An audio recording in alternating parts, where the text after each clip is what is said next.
I, Alfred Mutua, do hereby swear to testify on all matters in question and to tell this committee the truth, the whole truth, and nothing but the truth. So help me God.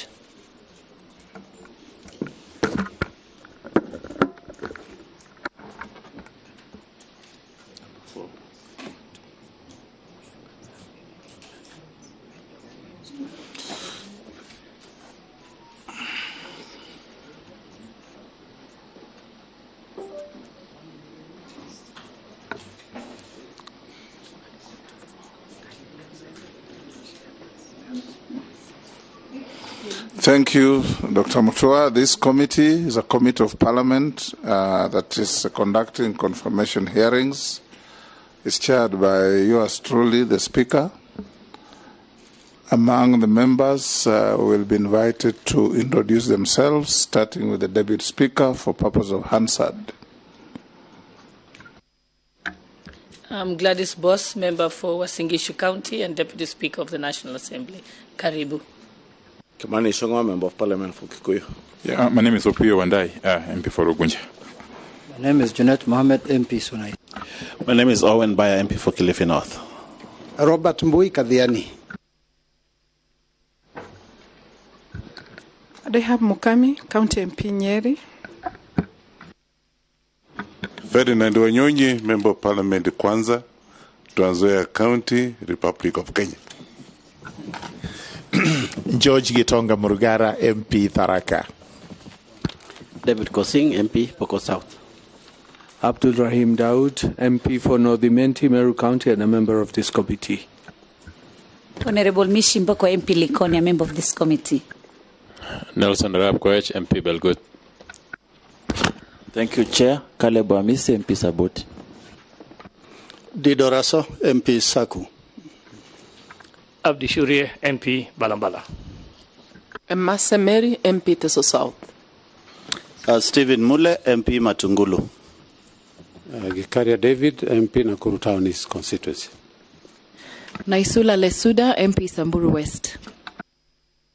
Then we have our clerk and her staff. Thank you, Chair. My name is Sarah Kyoko, the acting clerk of the National Assembly, and I am accompanied by Ms. Florence Abonyo, who is the director in charge of appropriation, audit, and other select committees, and the deputy director, legal services, Mr. Michael Karuru, and other staff who are helping with the management of this committee. Thank you, Chair. Thank you, Dr. Alfred Mutua. This committee is not adversarial. We will engage you in a conversation to assess your suitability to occupy the office for which you have been nominated by His Excellency the President. These members will ask you questions. We expect short, precise questions that will elicit equally short, precise answers. Nothing personal. We don't want any exchange between you and our members. All questions are asked through the chair and answered through the chair. And we believe that you are up to the task. And before we do so, I'll give you an opportunity to make a short statement of not more than 10 minutes about yourself. Who is Alfred Mutua and why is he before us? Then we'll go to checking on your documentation and start the questions and answers. Karibu. Alfred Mutua ni nani? Tell us. Asante sana. English is more preferable. Your choice is up to you. Thank you, sir. Mr. Chairman, I'm very honored to be in this committee. It's a very, very important process in our democracy. I want to first thank His Excellency the President for nominating me to this very important office to be able to serve the people of Kenya. My story is very simple. I tell people that I'm a walking miracle. I was born in Ukambani. My parents were not wealthy. They were public servants, low cadre public servants. I grew up in Kibera, Makina Estate. I remember my recollection as a child was fighting with rats to use the toilet in those mud houses. Later we moved to Kawangware, Ruta Satellite. I lived in a wooded shack until I was 21 years old. When I was in Form 2, school fees ran out and I stopped going to school because we were poor. But because I taught Sunday school and God had favor in me, Mzee wa Kanisa, the late Hezron Ithaka, paid for my school fees. And so I went back to school. In between that time, when I was out, I pushed a lot of wheelbarrows and did some Jengo work to keep on going. Later on, missionaries came and they were impressed by this young boy who was a strong Christian teaching Sunday school. And when they went back to the US, they wrote to me and I got a scholarship to go to the United States to study. So after I finished my Form 5, Form 6, I went to the United States. And I studied there for 7 years as a member of the diaspora, did a bachelor's and a master's degree. I came back to Kenya, where I taught at Daystar University. I also worked at several media houses, including The Nation and The Standard. And then I went on a scholarship to Australia for my doctorate in 1998. And 4 years later, at the age of 31, turning 32, I got my doctorate in communication and media. I was headhunted. I went to the United Arab Emirates as an assistant professor of communication and media. I was able to undertake a lot of research in the Middle East. I was a proficient writer, wrote a column called Msafiri. I wrote a lot of columns for the Sunday Nation. And then I was headhunted again to come to Kenya. I was interviewed and I became the first government spokesperson at the age of 33 in the government of the late President Mwai Kibaki. Nearly 10 years later, after we got a new constitution, I went to Machakos, where I served for 2 terms as the governor of Machakos. I'm a simple man who believes that the essence of leadership and the essence of all of us to be here is to make the life of others better. I'm lucky, one among many, to be where I am today. So my aspirations in life is to be able to uplift others who are not as lucky as I am, to make their life better and to bring a sense of fairness so that hard work is also repaid by success in life. Najivunia kuwa Mkenya. Thank you for taking less than half of the time. We now want to know about your documentations that have already been requested of you. Do you have your compliance with tax obligations to the state with a KRA clearance or compliance? You'll give it to our clerk. Clearance with the Higher Education Loans Board. Clearance with Ethics and Anti-Corruption Commission, ESCC. Certificate of Good Conduct from DCI.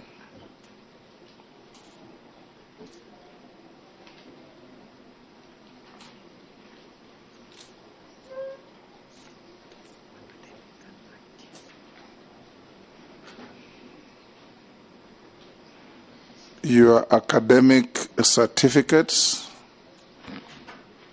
even if you have copies, originals must be availed to be seen and compared.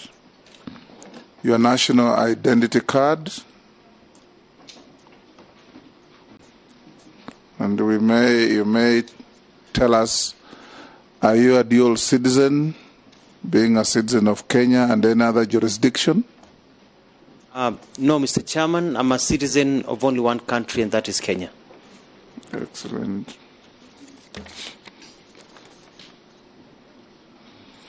What is your financial net worth? Approximately 420 million shillings, Mr. Chairman.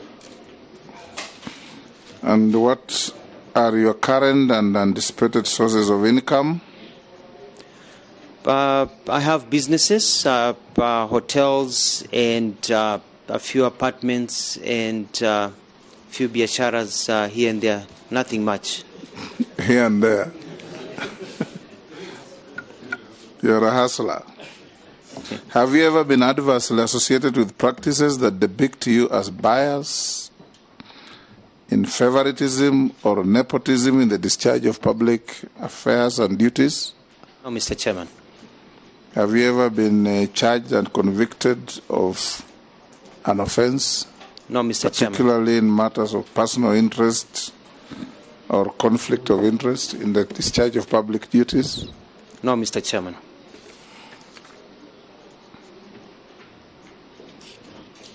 I will now invite members to ask you questions. And I can see the interest is immense. I'll start with Deputy Speaker. Honorable Mutua, congratulations on your nomination for this post. As you know, Kenya has a strong presence in the diaspora, the Middle East, the United States, Europe, and so on. Recently, there has been a focus on Kenyan workers in the Middle East who have suffered various forms of abuse and even death during their stay there. What measures will you put in place, if approved, to ensure that the migrant workers are documented, protected, and fully enjoy the rights accruing to them in accordance with the international labor laws? Dr. Mutua, you will record the questions. We'll take batches of 4. Then you answer. Majority Leader. Thank you, Speaker. And I'll skip the first question because it's been covered by the Honorable Sholei. Dr. Mutua, you indicate, my question comes from the self-declaration, the questionnaire. You indicate that you are worth about 420 million. Then on deferred income number 21 and the sources of income, you've only indicated that pension is the only deferred income you expect. Then sources of income in salary from government of Machakos, having been governor. Maybe to begin with, how much were you worth before you became governor Machakos? And if the only other source of income deferred is pension, and I did hear you indicate to the Speaker that you have other businesses here and there, do they constitute sources of income as you would have indicated in your form? And if they do, how much is it? How much are you earning? And maybe I would want to hear how much you are worth before you became governor, and whether the 420 million, you would also tell us whether it would be assets, because I've seen other nominees at least give us a schedule of an appendix of what constitutes that 420 million. So I'm not able to tell, is it money you have earned from previous employment, as a lecturer, as a government spokesperson? How has this been built up? And maybe how much do you expect to be worth in another 10 years?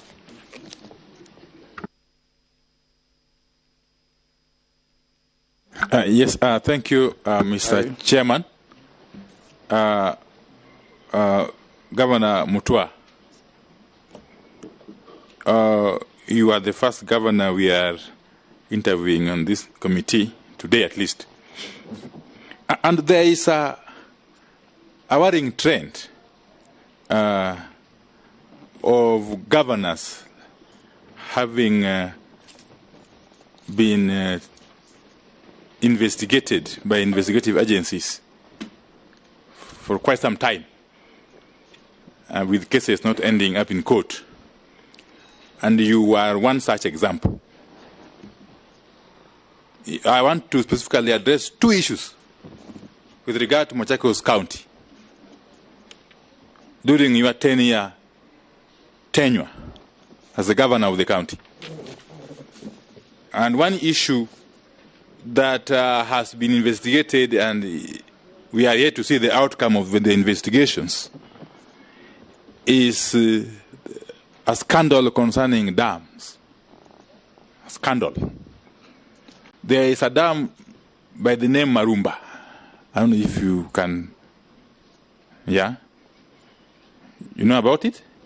Marumba Dam, where the county government of Machakos spent a whooping 89 million Kenya shillings without anything being done.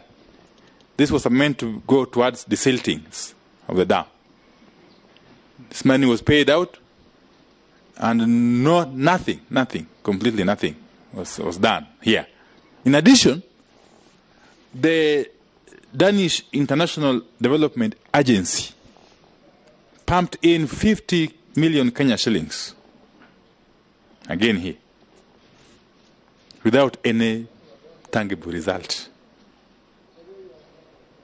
You want perhaps to enlighten this committee, to update this committee. What became of this project? How much money has been pumped into it so far in total? What became of the investigations by the investigative agencies? And what are the measures being taken to recover this money that essentially belongs to the public? 2, is the now infamous procurement of 16 vehicles by the Machakos County government under your watch. Another mega scandal that was investigated, and indeed the matter ended up in court way back in 2014. Somehow, come the year 2018, the matter was dropped, or the charges were dropped, after a purported agreement between the EACC, the Attorney General, and the DPP. Could you clarify, Governor Mutua, how this came about? And what became again of the monies that were pumped into this white elephant project? Thank you. Boy. Thank you, Chair. I would like to ask the nominee that while serving as governor, elected in 2013 on a Wiper ticket, you branded all county government projects with your photos and the words Maendeleo Chap Chap. This was eventually registered as a political party, and it is the one that you used to vie for the seat in 2017, after the public had been able to see these in all images on all county projects. Mr. Speaker, isn't this an abuse of office based on the strict reading of Article on the Chapter 6 on leadership and integrity, particularly Article 73 on responsibilities of leadership, and Article 75 on the conduct of state officers? Because this was use of public funds to advance personal interest. And finally, Mr. Speaker, on the nominees' democratic ideals, considering that the office for which is being nominated requires one person who is able to particularly know exactly where they put their signature, especially because we are going to be dealing with international treaties. During the campaigns, the last campaigns of 2022, the nominee signed into the agreement of Azimio la Umoja One Kenya Alliance, and later on went publicly to say that even after signing, he did not know exactly what he was signing. Might this be something we would be worried about, considering he will be CS if he's approved by the House, and he would be probably have to deal with reading documents for signing on behalf of the country? Thank you, Chair.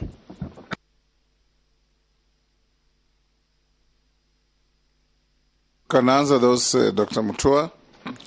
Thank you very much, Take another batch. Mr. Chair, thank you.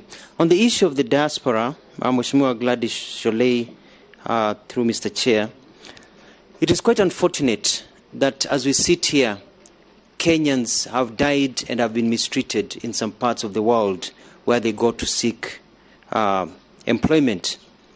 It is quite a shame. I found out that we've lost 85 Kenyans in the last 3 months, and about 1,000 have been repatriated, especially from the Kingdom of Saudi Arabia, where they have gone.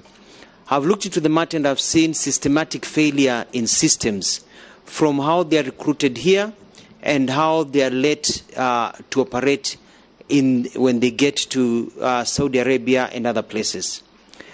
The Kingdom of Saudi Arabia is a friendly country. We have an embassy there, they have an embassy here. The Kingdom and the government of Saudi Arabia are not involved in this. But there's a question that we're asking ourselves, and that is, a lot of Kenyans go overseas. They go to Qatar, they go to Dubai, United Arab Emirates, they go to Singapore, they go to many other countries, but yet they are dying in Saudi Arabia. There is a problem. I've seen a tendency where there is a blaming of the victims. I heard the other day some people saying the problem is with our girls. It's blaming the victims. It's very, very bad. There's a big problem, and if I am cleared and nominated, I'm cleared and then I'm sworn in, I'm going to ensure that we work with the Labour team and the Labour Ministry to ensure there are systems in this country so that we are able to know who really needs to go overseas, how it is done. Are these girls trained? How do they get to go there? When they arrive in Saudi Arabia or other countries, do we monitor where they are, where they live, etc., etc.? Well, I'm going to put stringent measures, and I'm going to make it my first trip overseas, if I'm approved and sworn in, will be to Saudi Arabia and the Gulf area, personally, to take care of this problem. But more so, we have lost 85 girls within the last 3 months. These are Kenyan citizens. These are Kenyans. And their deaths cannot be in vain. I'm going to work with the Minister of Interior.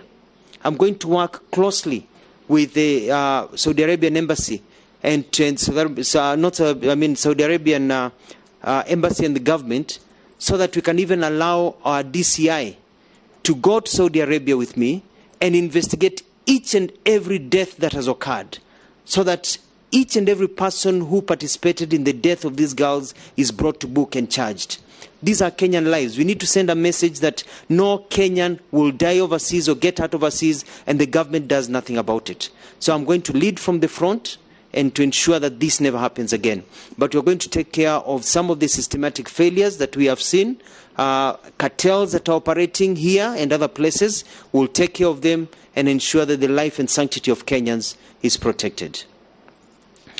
The second question was about the wealth before I became governor. Before I became governor, my wealth was about close to, let's say, over 200 million.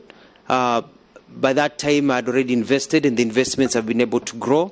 What I presented were assets in terms of land that I had acquired from monies that I got when I worked in the Middle East, businesses that I had been able to start. In the form, self-declaration form, I had also listed a few of the companies that I own, that I'm a shareholder in that list, and that shows my source of income that will be able to continue. Within the next 10 years, by God's blessing, I hope to have doubled my income through the businesses that are there thriving.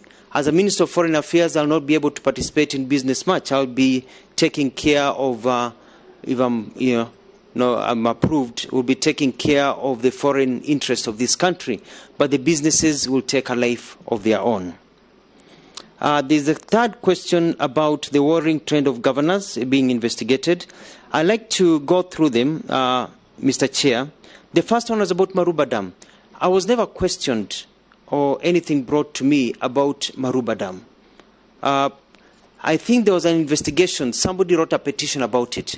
All I know is that as the Maruba Dam was being scooped, I personally, and I picked the Bible and I swore, I went and I witnessed the works being done of the silting of Maruba Dam. And I think the investigative bodies, if they are investigating, let them do their work and let them charge if there was any mistake that was done. But I know that the work got done. Number two was about Danida. The 50 million being talked about Danida was money that was not properly accounted for, that was moved by some officers in my then government to other uses that were meant to go to health centers and health facilities. These monies were returned. There was a proper audit that was done, and this was corrected. And I even visited the Danida offices, and we had an agreement, and people who were to be surcharged were surcharged, and that was taken care of. On the issue of the 16 vehicles, and I'd like to speak about this, Mr. Chairman, been called a mega scandal. When I became governor, we were given 140 million shillings. And the 140 million shillings were to buy luxury vehicles for governors and the executive. I asked myself, we come from a country of low economics and come from a country where there was only 4 ambulances at the time in Machakos and 2 on top of stones. Would I buy luxury cars for myself when people are dying, or would I buy ambulances? So I opted to buy second-hand vehicles. Majority of Kenyans, the hustlers, they buy second-hand vehicles. So I bought 16 second-hand vehicles at a price of 35 million shillings. And I used the rest of the monies to buy 80 ambulances to serve the people of Machakos, so that I could drive. And I drove for 4 years, for about 8 years in Machakos, using a second-hand vehicle as the governor of Machakos, and all my ministers, so that our money can go to serve the people, not to serve the luxuries of Wakubwa. Mr. Chairman, as a result of those ambulances that we bought in Machakos, we've had over 864,000 beneficiaries. We have over 241,000 pregnant mothers have been ferried by those ambulances in Machakos. We have the fastest response time in Africa, second to South Africa. That is Machakos County ambulances.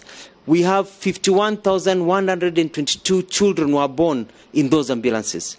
In the olden days, children were born in Ukambani called Mwanzia and Nzelani because they were born by the side of a road. Nowadays, those names are non-existent during my tenure because people are not born by the side of a road. So we're able to remove that shame. So the mega scandal that was there was that people were dying, mothers were dying because there were no ambulances, because of people wanting to have Ukubwa, and the rest went down. In terms of the issue of these 16 cases, it went to court, and I was never charged. And it was presented in court. We challenged. We said, why should we be charged for saving money? And eventually, the ESCC and the DPP said, actually, I should not even have been investigated. I should have been given an award. And a consent was written, and it was written clearly that I'll never be investigated of those charges because no money was lost. Did the award arrive? Through the blessings of God. And lastly, there's a question, Mr. Chairman, about branding Maendeleo Chap Chap. Maendeleo Chap Chap was my slogan, which I came up with as soon as I was sworn in. And so it was not a political party. And so we branded Maendeleo Chap Chap as a slogan to tell the people of Machakos that we want to do things in a chap-chap manner.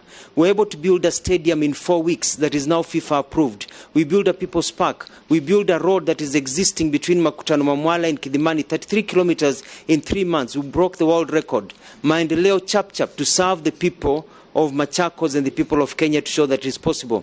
Later on, when Wiper Party and I fell apart, as it is in politics that happens, people say that I should have a party called Maendeleo Chap Chap because that is what I embodied. So that is how the transition went into. It was not branding for a party. It started on day one as a Wiper governor at the time.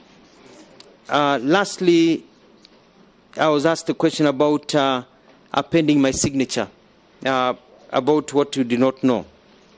I don't want to go back to the games and the tricks that were played during the Azimio times when we joined, because even the Wiper leader, His Excellency Kalonzo Musyoka, said he signed what he did not know.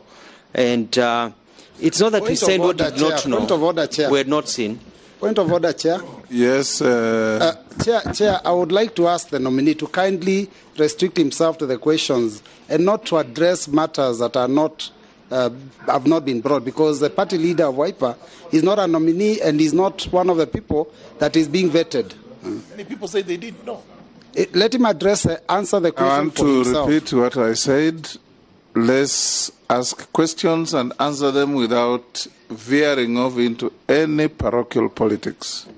We want to deal with issues that are asked, and let's go on. Well guided, Mr. Chairman. I withdraw. And what happened, and I don't want to go into that history, it's been overtaken by events, is that we signed a document in good faith. And what was attached to that document is not what we were shown. It was totally different. What was deposited at the registrar of political parties when we later found out was a different document than the one that we had actually signed, what we called Utapeli, which was one of the reasons that I chose to leave Azimio, because I saw deceit and I could not really match what was happening. And I don't believe it was the entire Azimio. I think it was a few people who were playing games and were ruining it for the whole of the Azimio team that was really committed to fostering ahead. Thank you, Mr. Chairman. Yes, Honorable Junet Owen Baya, I'll give to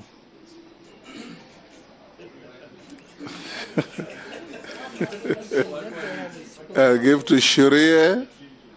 After Shurie, I'll give to Mishimbogo.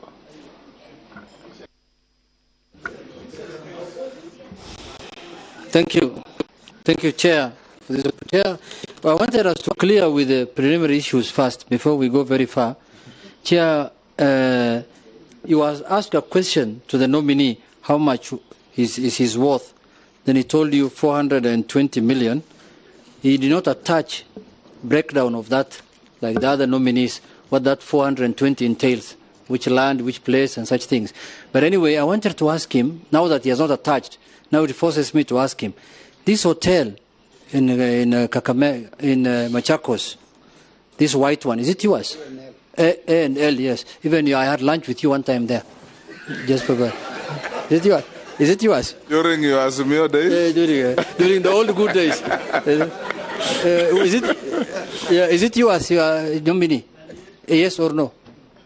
Answer. No, I want, because it will inform your chairman my next question. If he says no, I don't need to proceed with it. Is it yours? Yeah. Yes, it is my hotel, built with a loan. Thank you very much. Thank you. Now, if you own that hotel alone, the way you are saying by a nominee, and you are saying you are worth 420 million only, ndugu yangu, I know this is a period people want to be poor because it's hustler time. Don't fear being rich. Just tell us how much you are. With that hotel, you cannot be 420. You cannot. That I've refused. You cannot. Dr. Mutua, next person. All right, thank you very much, Chairman, Speaker. Owen Baya.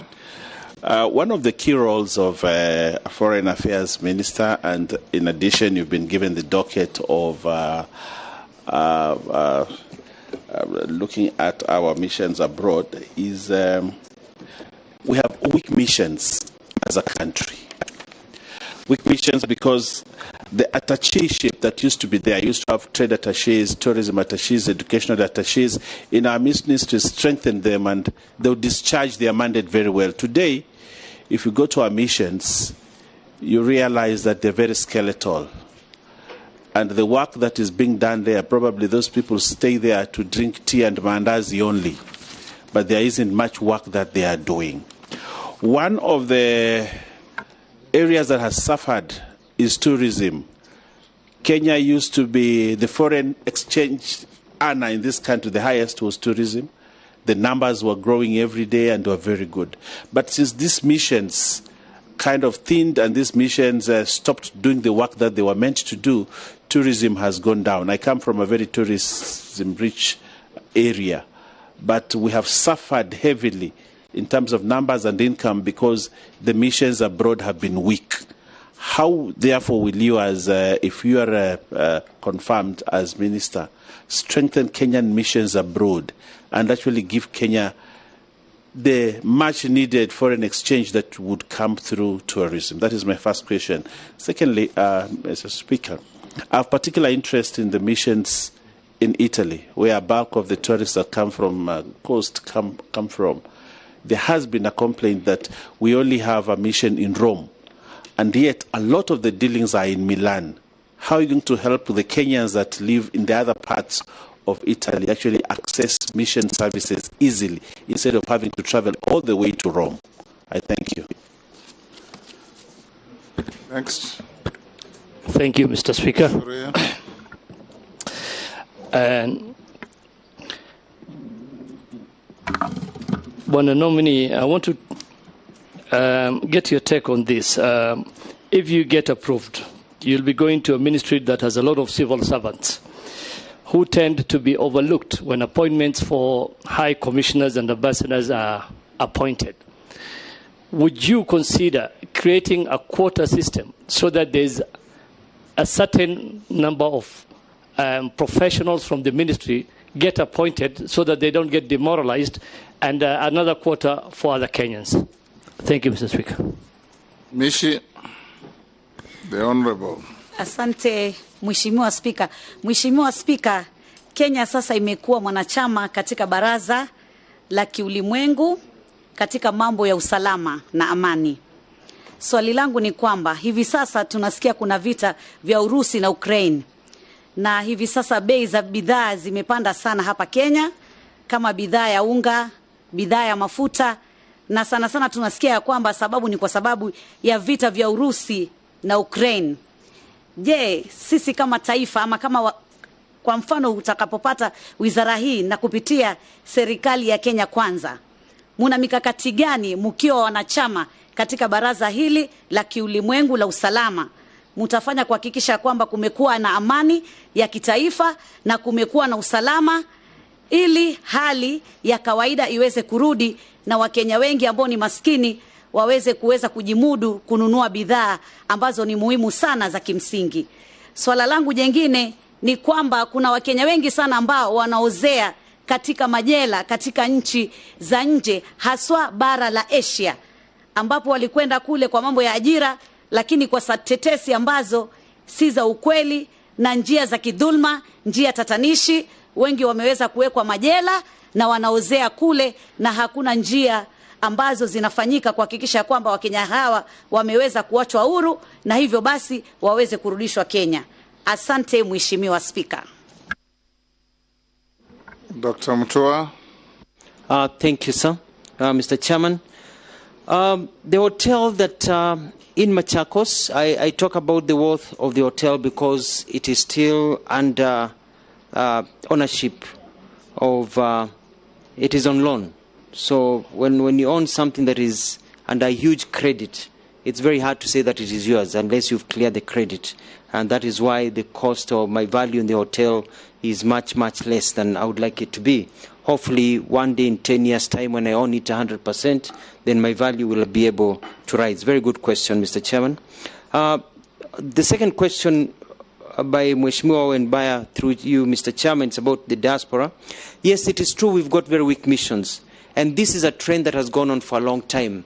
In the last few weeks, I've spent some time investigating how it is. Having been living overseas, we find that we really do not have attachés, we don't have office workers in our missions because of budgetary cuts. The budget that is given, and then you look at how the shilling has depreciated over time, we really cannot afford to have our officers serving our people in our high commissions and our embassies. So one of the things that I'll do if I'm confirmed and appointed and sworn in will be to come to Parliament, to the relevant committees, the Defence, Intelligence and Foreign Relations Committee, and also the Diaspora Affairs and Migrant Workers Select Committee, and push for a budgetary increase.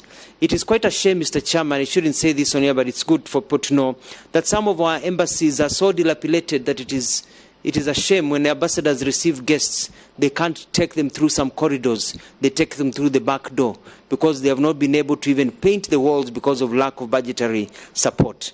One of the things that we need to do is that we need to use our embassies as offices to make money. We are moving from aid to trade. And to make money, you need to look like you don't need the money. You need to bring people there who you can convince. You need to bring investors. We need to have people who will be able to tour these countries and bring investments to this country. So we'll need proper funding of our embassies and high commissions. It is not wasted money. It is an investment, and that will be able to bear fruits. More so, especially even in tourism. You cannot get tourism without marketing. There is competition. Other countries are putting major advertisements all over the world. You go to these countries, they are going to fairs and everything. At times, our High Commission and embassies do not have money for fuel, for their vehicles to actually even go across town.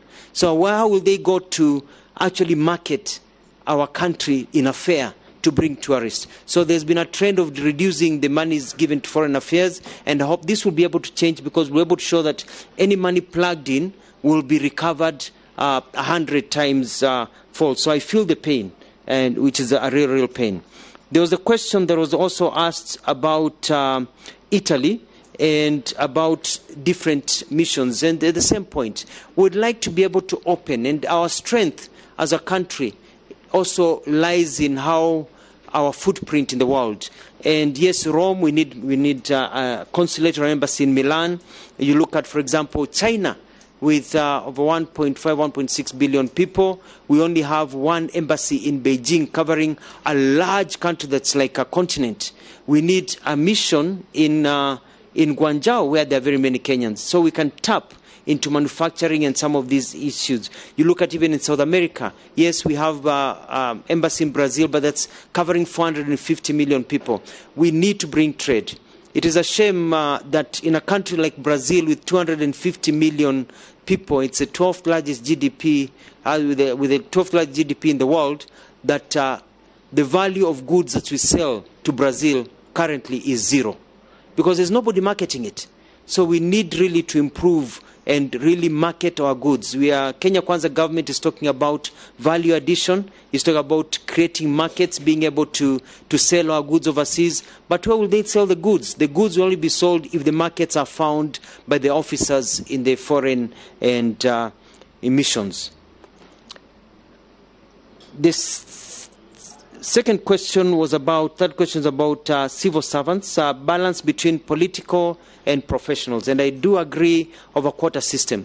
It is very important for somebody to enter the foreign service as a cadet, knowing that one day they'll work their way up all the way to become ambassadors. It's a brilliant idea, and it's something that I've already discussed, and something that I hope that if I'm confirmed, I'll be able to put it into sequence so that people realize they can actually grow through the ministry. We want to limit the number of political appointees because we want people who are professionals to be able to get into there. Basi swali la mwisho ni kuhusu salama na amani, kuhusu swali muulizo kuhusu vita vya Ukraine na Urusi na umoja wa kimataifa. Sisi kama nchi ya Kenya tumeshiriki sana. Tulikuwa kule New York ambapo kuna mswada uliletwa katika ile tume kuu la wanaita la kimataifa la mambo ya usalama, na tukaweza kupiga kura tukisema kwamba hatutaki vita hivi viweze kuendelea. Sisi kama nchi ambao mkakati yetu ya mambo ya usalama, mambo ya kimataifa, ni kusema kwamba tunashirikiana na nchi zote. Urusi ni rafiki wetu, Ukraine ni rafiki wetu, tunawahitaji, tunaongea nao. Tayari tumeongea na nchi Urusi, tumeongea na nchi Ukraine kwa kidiplomasia, tukaambia kwamba tuachane na vita, tuachane mikakati ya kuweza kuvamia nchi zingine ndio tuwe na amani. Lazima tucheze kidiplomasia, lakini pia tumesema kama nchi yetu ya Kenya hatutaki kuona nchi nyingine ikivamiwa na nchi nyingine, kwa sababu inakiuka ile mikakati yetu ambayo tumeiweka katika uhusiano wetu wa mambo ya kimataifa. Pia tunajua kwamba swala la kupili kwamba kuna Wakenya wengi weko Myanmar, weko nchi nyingi ambapo wameweza kufungwa, wengine wameshikwa kule kama mateka, na nimesikia habari hizo zimekuwa zikichukuliwa tukijuujuu. Mimi nitazichukulia kwa njia ambayo inafaa kabisa, hata kama nitakwenda kule kutetea haki za Wakenya. Mkenya ni Mkenya, haijalishi umefanya nini. Wengine wamekamatwa kule wanateswa kama maabusu, wengine wamekuwa kule ni kama watu ambao hawana nyumbani kwao. Tuweze kuwaleta nyumbani. Tayari tumewaleta kadhaa nyumbani, tunataka kuwaleta watoto wetu nyumbani wafike hapa. Wengine wanadanganywa wanapotea. Tunataka pia kuambia kwamba wananchi ambao na watu ambao wanawajali. Asante. Thank you, Mr. Chairman. Yes, the next batch. The Honorable Amisi, the Honorable Mule, the Honorable Ferdinand, the Honorable David. Chair, and because I'm organizing for allow me to ask 2 questions. Okay, I'll stick. Chair, the nominee,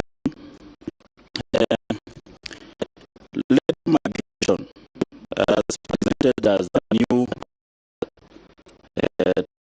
market. A country like Philippines, 40% of the GDP is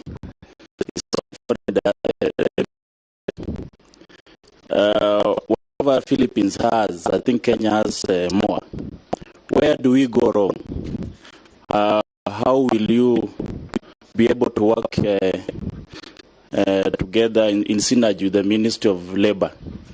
Because we always blame the Ministry of Labour, but we ask ourselves, how do our workers travel if you are not aware? So the Ministry of Foreign Affairs, how are you going to leverage on this, that Kenyans still gain much from labour? We do not have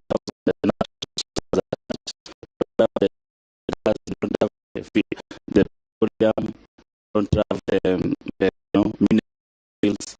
So we must look at other areas of diversified economy. Dubai, United Arab Emirates, decided to diversify from oil when oil was diminishing. It made Dubai set over to get on the global flow. Now it's now a center of interest of the world. As a country, I believe we must now get to diversify our economy, and we keep asking ourselves, we are reducing 300 billion from our budget.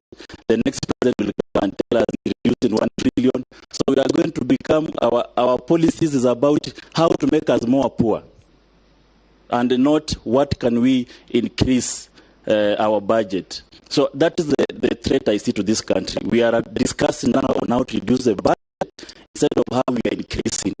And if we don't diversify our economy, and you are at the center of foreign, we need to know, what are we selling to the world? You cannot be rich if you are not selling to the world. What are you going to help this country become rich?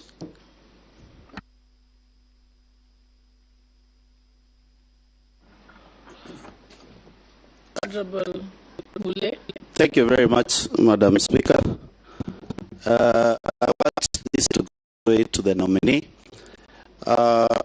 It is in public domain that the office you held, or the government you led, of Machakos County, as we speak right now, it has one of the biggest debt in the country of 2.8 billion shillings, which is not paid, and is a debt which is being carried over to the next administration.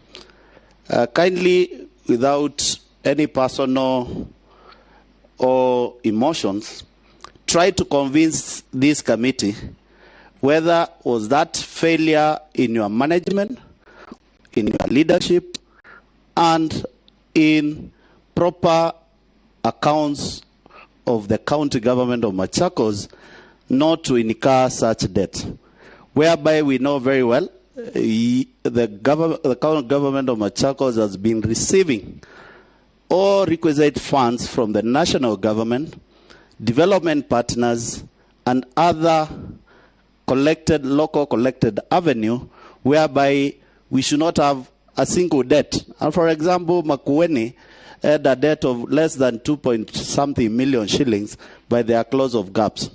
My fear is one. With this experience and happenings within your leadership in Machakos, how do we grant you to be the eye of Kenya in the diaspora? Are we going to get to issues which relate to mismanagement, misappropriation, misunderstanding of management? And this is one of the key ministries we are looking forward in this country to make sure that at least we attract investors, we attract tourists, we attract jobs from foreigners. I want to be convinced and convince this committee. Are you really suitable for this position with the history I've given for Machakos, with that debt which has been calculated by the Auditor General of 2.8 billion shillings, unpaid, contractors unpaid, services unpaid? Serious management issue. Ferdinand.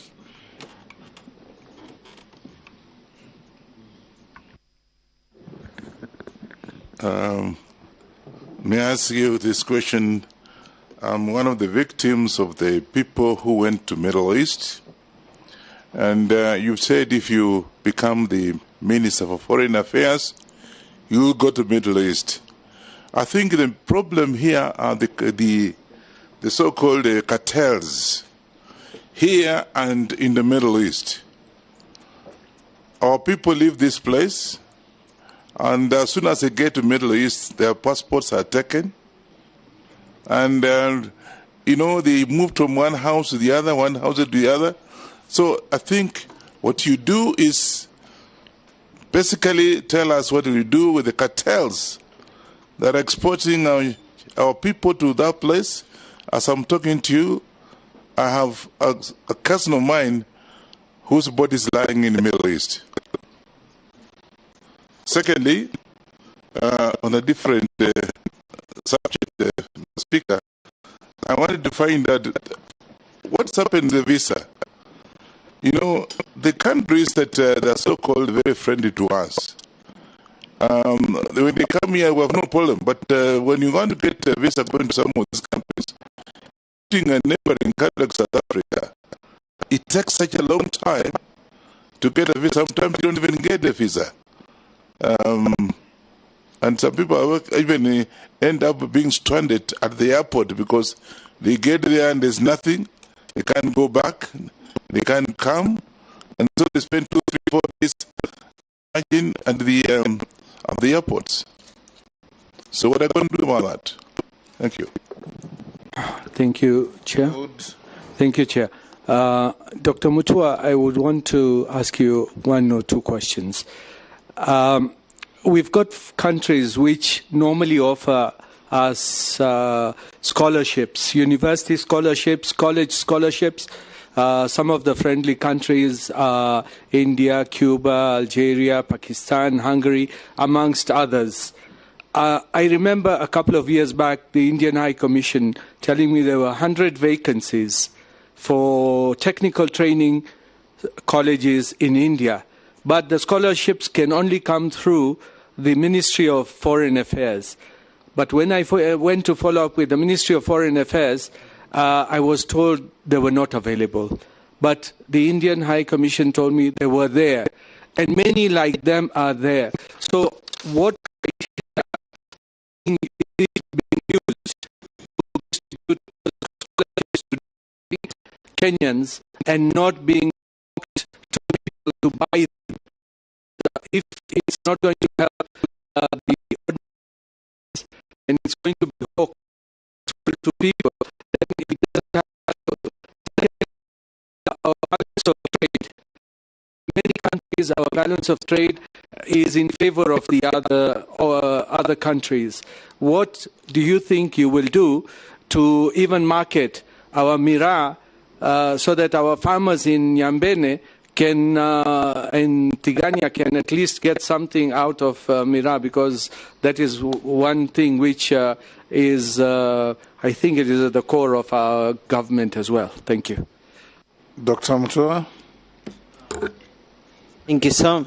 Mr. Chairman, there's a question about labor migration and Kenyan jobs. It is quite instructive. I watched the morning interview or vetting whereby Mheshimiwa Musalia Mudavadi talked about the 480 billion shillings that are remitted from overseas, 350 to 480 billion shillings.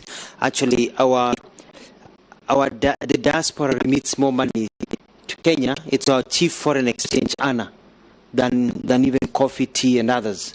And we'd like to grow this, but need to be done in a very, very organized place. And so it is important for us to take advantage of this. There is no system as there is in Philippines, for example, whereby the government goes out to teach people how to look for jobs overseas and also train them and give them opportunities to find jobs. So if I am confirmed, I'm going to set up a unit in the ministry to teach Kenyans and also guide Kenyans on how to secure jobs overseas. How do you qualify for a job overseas? How do you become competitive? Because Kenyans are very bright. Kenyans are very well educated. They are very good. They can get jobs and they can remit money, but they have not been given an opportunity and shown. I'm also going to ask our embassies to be telling us so we can tell Kenyans and publish widely of opportunities that Kenyans can be able to look at. and be able to go into the private sector, but also more so into the United Nations and other international bodies, so that Kenyans are also over there. One of the things that we'd like to do is also, we'd like to get our Kenyans overseas to save, because they're remitting a lot of money. Our president has been talking about Kenyan saving. We'd like to also get our Kenyans overseas to also save. Let them save here so that we can be able to borrow that money that is saved here, or use that money.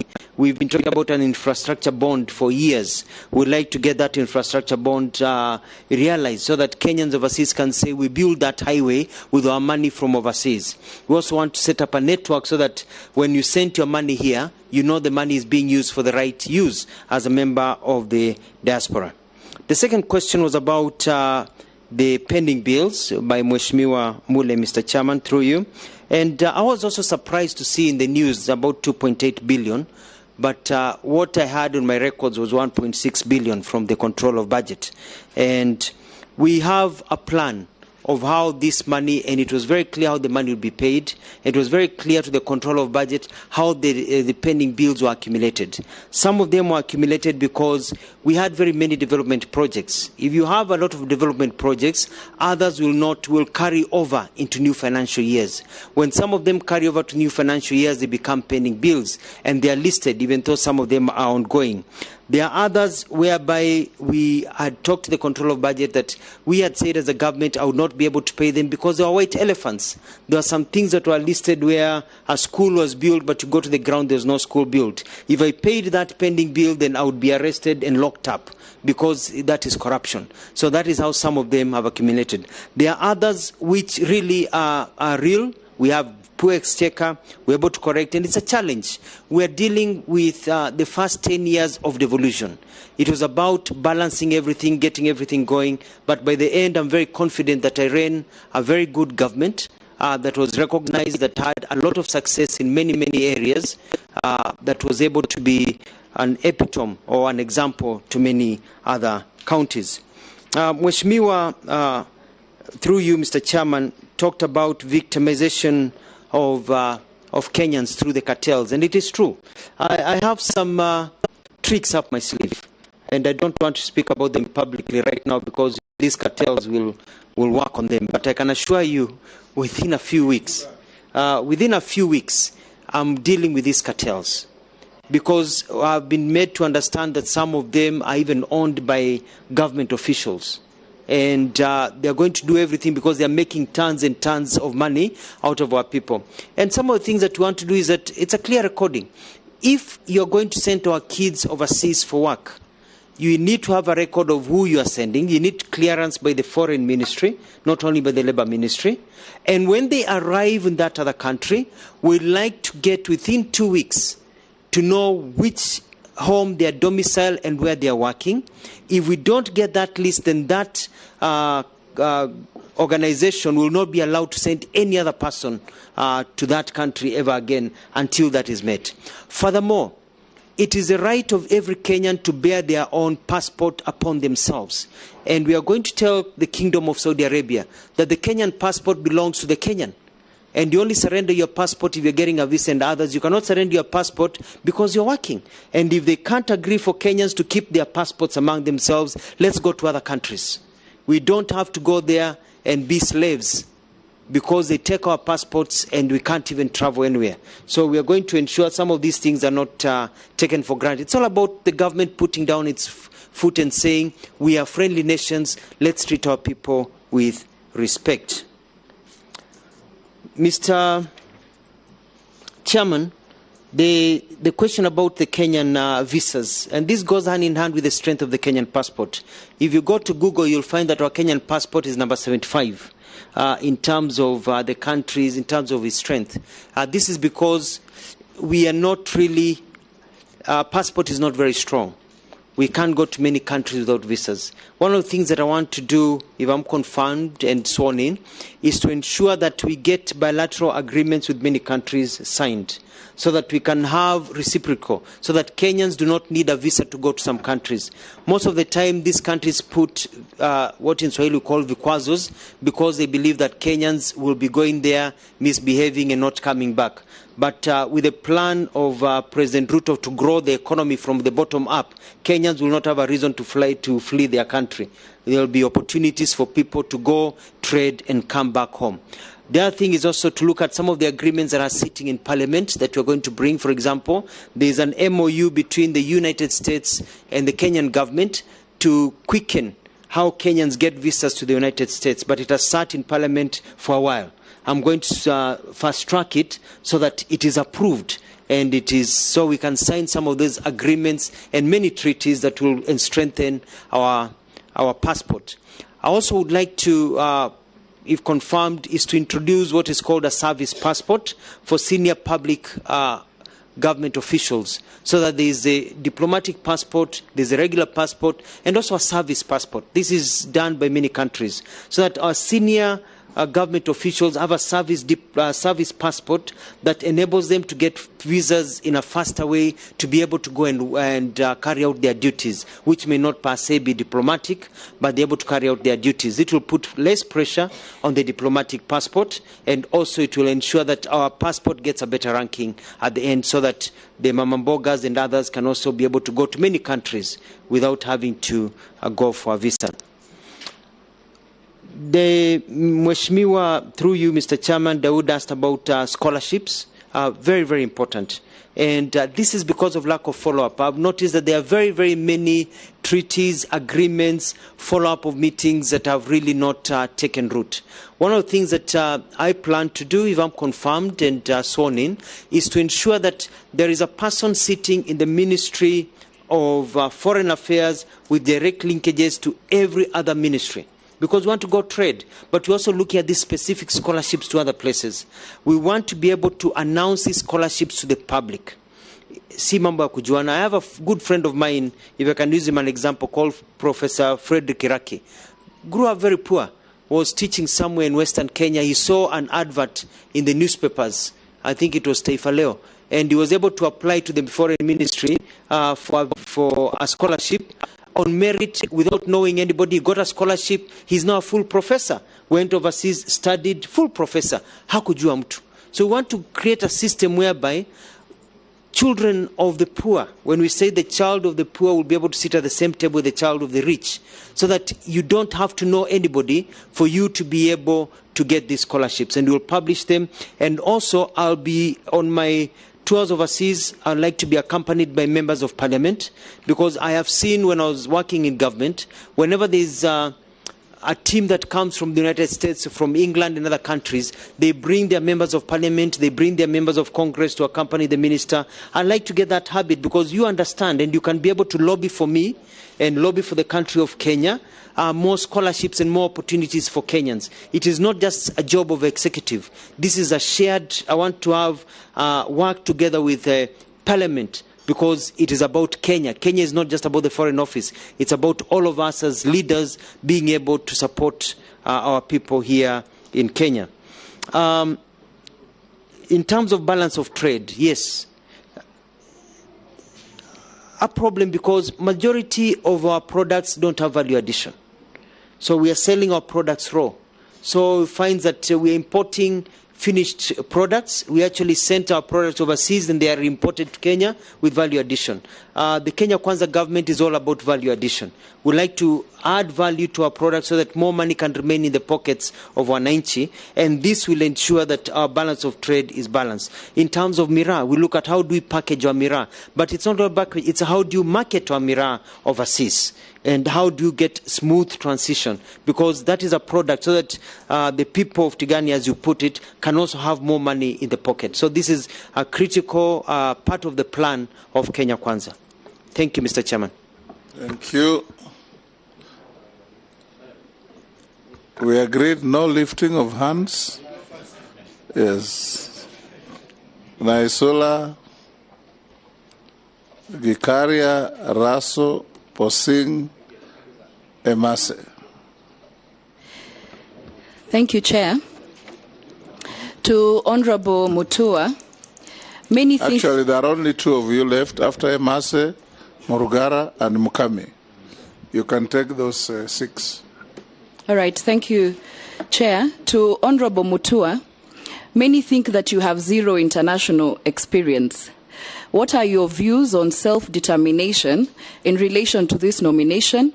Is self-determination real or a mirage? And whether experience actually matters?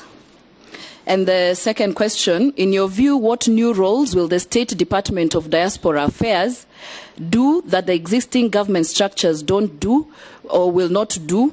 Remembering that in the Kenya Kwanza manifesto, it was actually to be a ministry. What issues do you think will need to be handled under the Diaspora Affairs docket? Thank you. Next. Thank you, Chair. Maybe, Chair, at some point in Parliament, at some time, I think you'll need to give a ruling as to whether this aspect of the domestic workers out of the country, whether it is a foreign affair matter or it's a labor, or sometimes we leave it to labor and maybe it is foreign, or it's the two of them. And I think your direction will really give us some answers to this. It is cross-cutting. They live here under labor. Correct. They're out there under foreign. Mm-hmm. So I think it's when they are addressing that, then it's a cross-cutting issue that maybe the two ministries need. The government has collective responsibility, and the minister, if approved, may wish to work very closely with labor to ensure that they synchronize the process and continue monitoring and managing our Kenyans out there. Thank you, Speaker. And I also want to thank the nominee. You know, he has actually specified, specifically which some of these countries are. The issue has also been generalized, but now when it comes with a particular area that is bringing this problem, then I think it is important.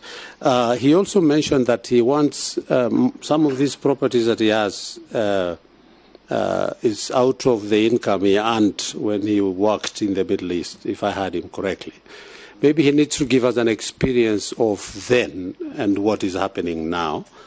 But the very last one, Honourable Chair, is about the questionnaire, number 27.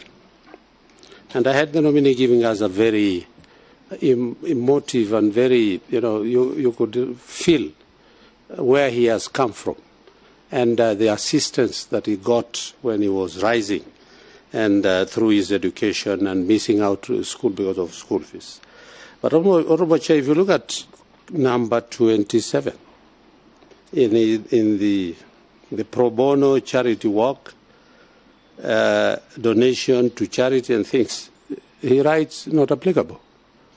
Honourable Chair.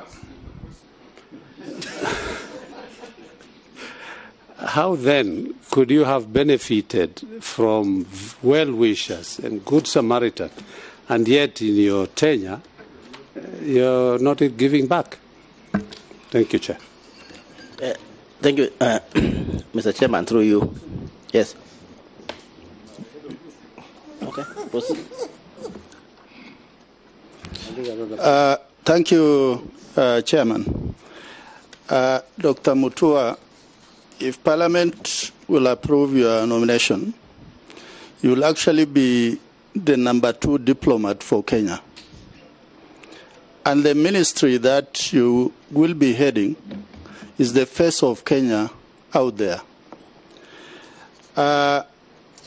In the last Parliament, we passed the Act, that is the Foreign Service Act. And our foreign policy is anchored on economic, cultural, environmental, and diaspora. Now, from your last job, you have been the governor for Machakos for 10 years. I think it's not a mean feat. It means the people of Machakos saw that you are doing certain things right, maybe not 100%. So my question is, what is the new thinking or new initiative that you are likely to bring to the Ministry of Foreign Affairs so that it can grow on the pillars around which the Kenyan foreign policy is anchored. Thank you, Chair.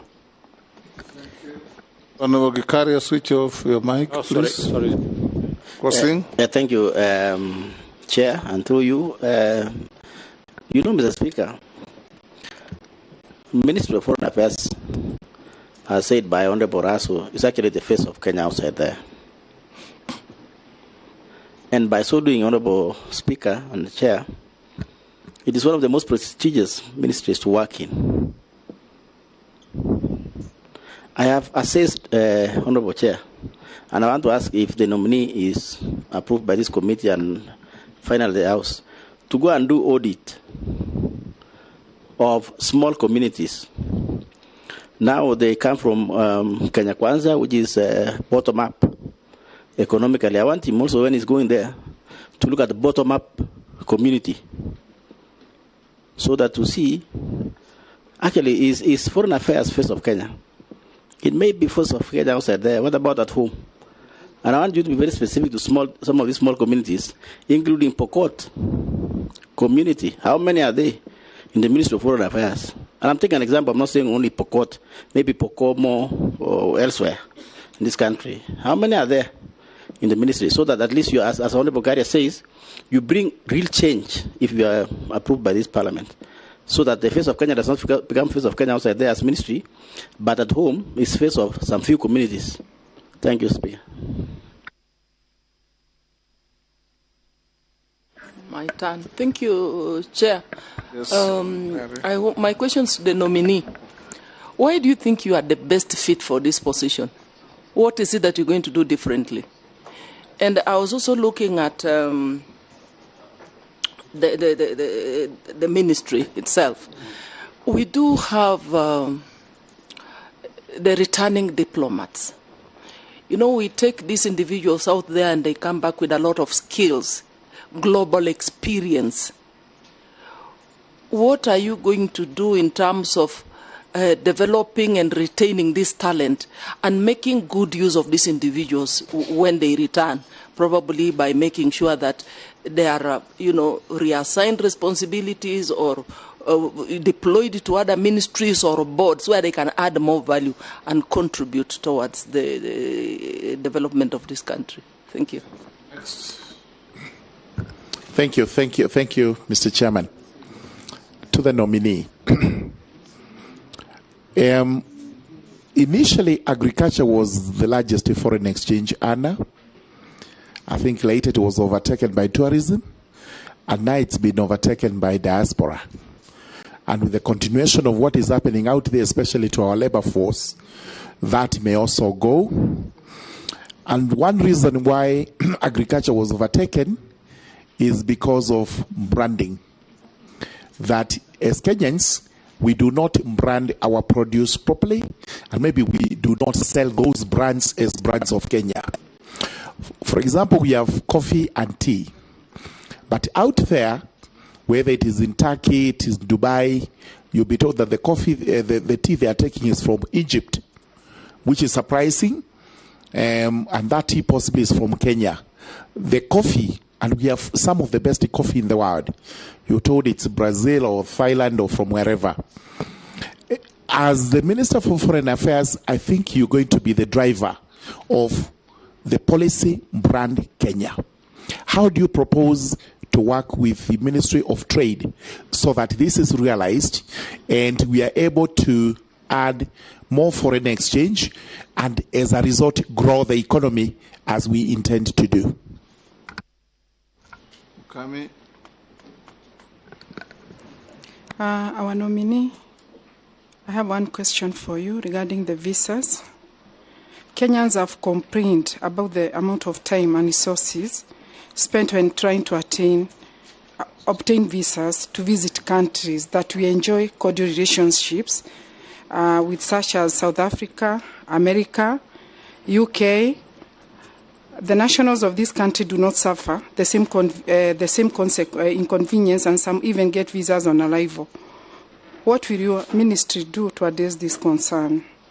Because it's a tall order. Yes, Dr. Mutua, answer those 7 questions or the 6. Thank you, Mr. Chairman. Mheshimiwa Laisuda asked about my international experience. I lived overseas for about nearly 15 years. As a student, I worked there. I know how life is. I've interacted with foreigners. And so I have a knowledge. When I was government spokesperson, my matters were not just local, but also dealt with a lot of international issues through the cabinet office. And the whole issue of self-determination it's quite important. And, you know, as a policy in Kenya, our foreign policy believes in that every country has a right to self-determination. Every country has a right to enjoy its freedoms without being attacked by another country. And we want to be able to be seen as a solid country that has a foreign policy that does not keep on shifting with the wind. So we are quite solid about how we do things. Because of living overseas also with the diaspora, I'm quite aware of the challenges of the diaspora.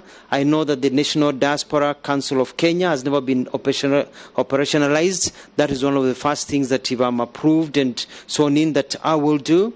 I want to enter into a discussion with the United Kingdom, with the United States and other countries where we've got a lot of Kenyans went there, fell out of status, they're hiding, they don't have status, they can't come back home, to see ways of waiving the problems they faced without them being deported, so they can get waivers, so they can leave and get legalized where they are, so they can be able to contribute very, very well to this country. We're looking at being able also to sign more MOUs that will be able to help the diaspora be able to work very well between us and then the banking field and others as we continue. So I feel that I'm quite prepared in terms of my personal experience and experience working in government for over 20 years. The second question is about the foreign affairs and issues which, Mr. Chairman, you're able to answer very well about the cross-cutting issues between Labour. But we'd like to make it very clear that if I'm approved and sworn in, issues of Kenyans overseas will fall in the Ministry of Foreign Affairs. I think Foreign Affairs has been passing the buck a lot to the Ministry of Labour. But Ministry of Labour will also have to get its act together. And because Kenya Kwanza, we are a team, we'll be able to work as a team to harmonize. So that even though there's processing done and approvals, we're working hand in hand. But when Kenyans are overseas, working overseas, I don't want them to go to any embassy and being told this is not a foreign affairs issue, this is a labor issue, Ministry of Labour issue. You're in a foreign country. You don't know anybody about labor. You know the mission.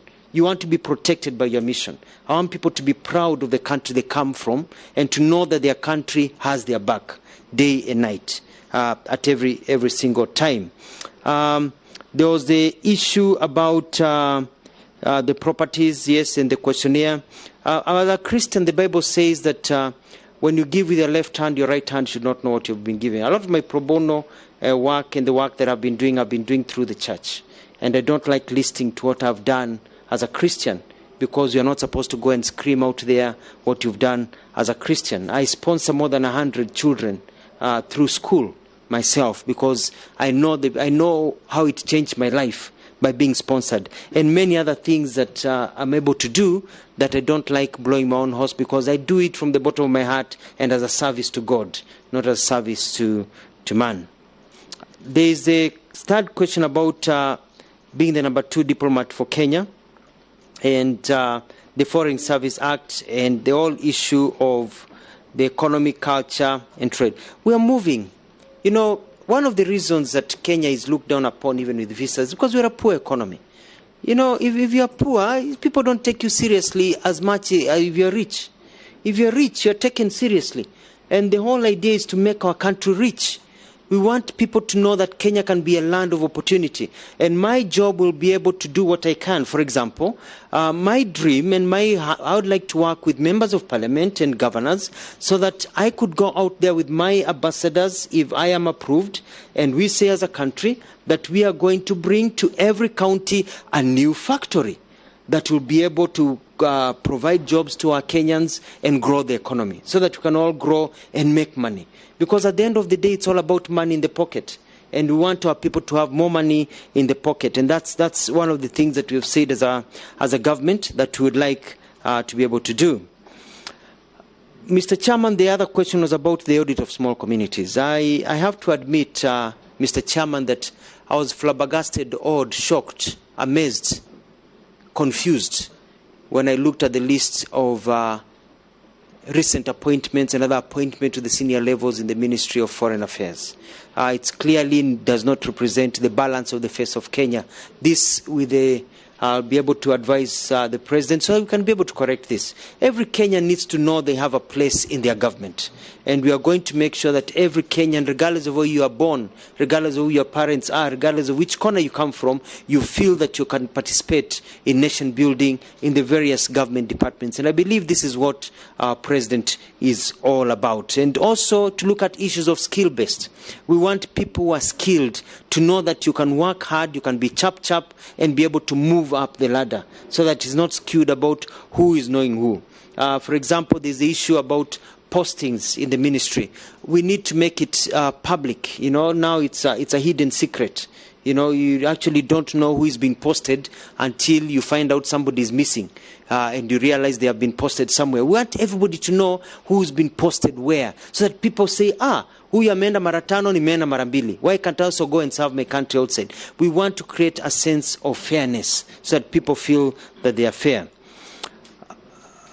Mr. Chairman was also asked the question about why do I think I'm the best for this position.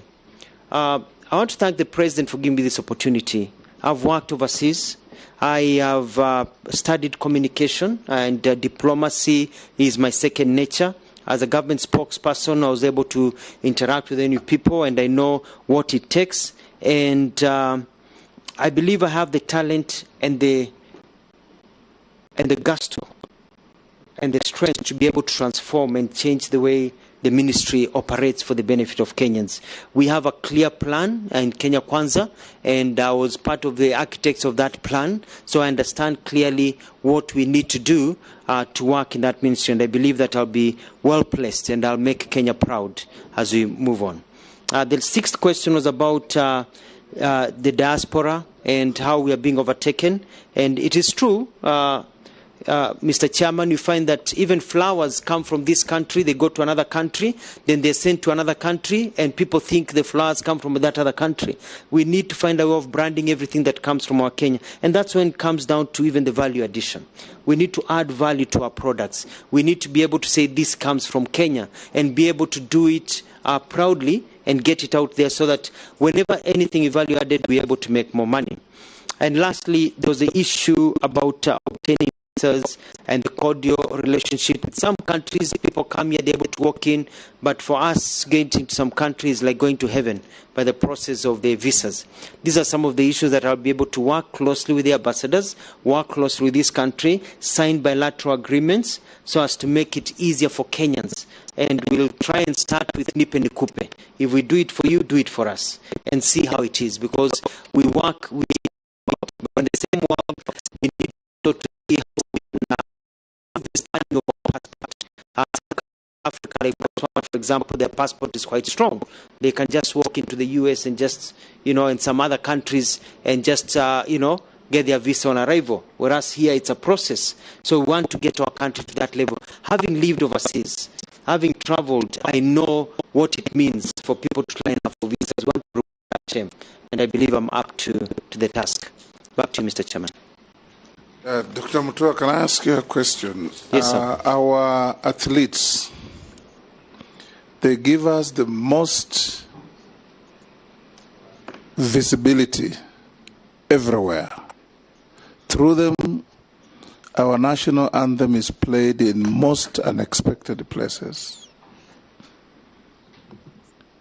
But increasingly, it's been happening that when our athletes go out there to conquer the world, they don't enjoy any protocol support. And the head of protocol in the country lies in your ministry. What arrangements do you have to ensure that our greats like Eliud Kipchoge and others, have at least some protocol support wherever they go to arrange their press briefings, their feasibility, their marketing, and all these things that we see being done to athletes from even lesser countries. When Maria Mutola was the conqueror of the world from Mozambique, she was accorded protocol at the level of a minister. Of course, ours are too many. We may not take it to that level. But what are you planning to do for our athletes? You find petty traders carrying diplomatic passports, and our world-conquering athletes don't have. What are your thoughts on this? Thank you, Mr. Chairman. A very good question. There are two ways. I was lucky to be a journalist because I lived in Australia at the time and witnessed the 2000 Olympics. And I saw our athletes and some of the struggles they went through. And I love sports, so I've been able to see some of these things. And one of the programs that I have in place is to set up our protocol officers, not only for athletes, but even to Kenyans. Kenyans have been complaining that when they go to embassies, they're not treated well. They're not treated with respect when they live in the diaspora. And I want to ensure that when you go to an embassy, to a high commission as a Kenyan, you are treated with the respect and dignity that you deserve as a Kenyan, and you can come out saying, yes, my country really loves me.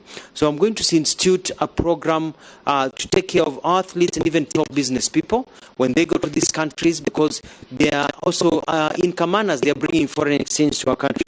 It is also a shame that even some of our soccer players, we've seen them in the past sleeping in airports because, there was no proper protocol or there's no money. And so I'll be coming back to Parliament and requesting for funds so that we can always have an emergency kitty in our high commissions and embassies, so we can be able to fly and take care of our soccer players. If there's a player or athletes that has fallen in the wayside, to remove that shame and give them the recognition that they deserve. We also, one of my plans that I put through as Kenya Kwanza plan is also to have a program for our athletes on how to invest and save their money. So that as they make their money, they are not just spending their money. Part of their money is going into saving, because you cannot run forever.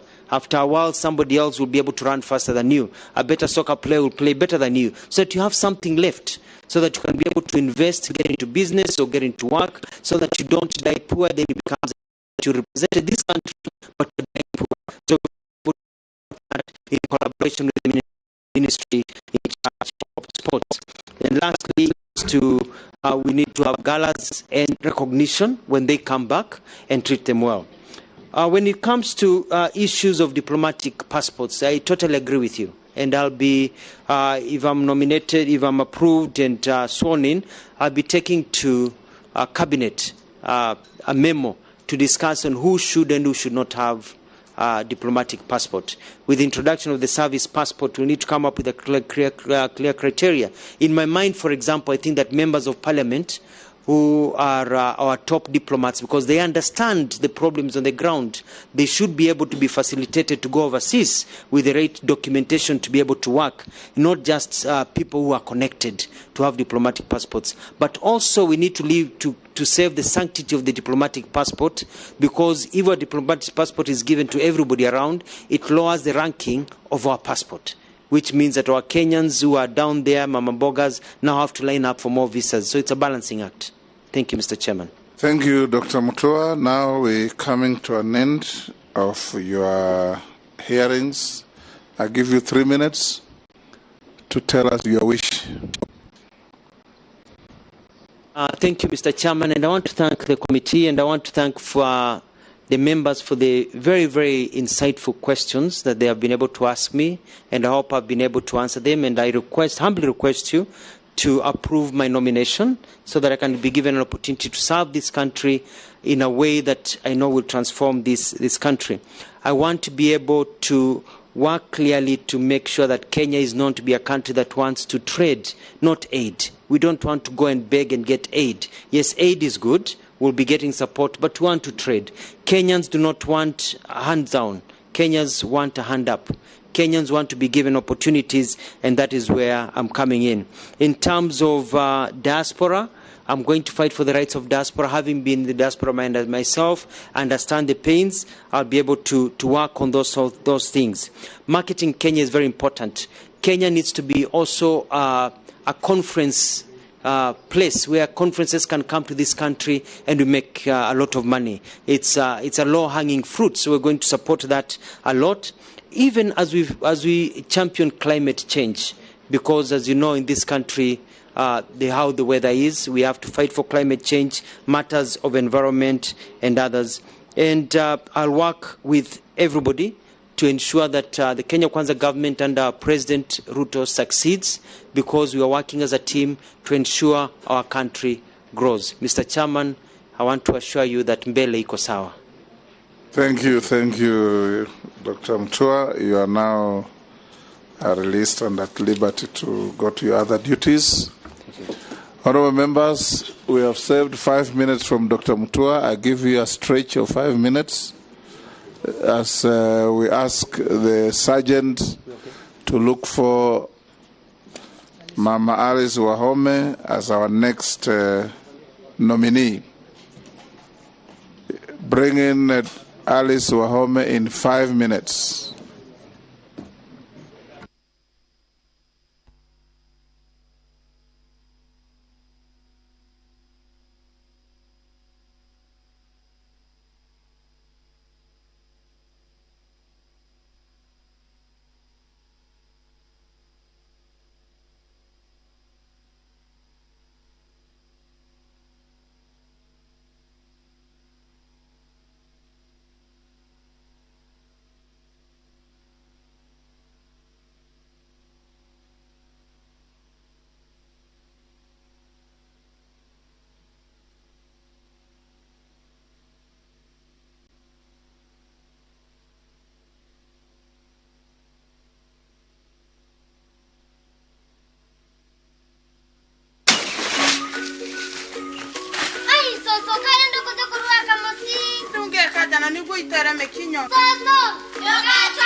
Hallelujah.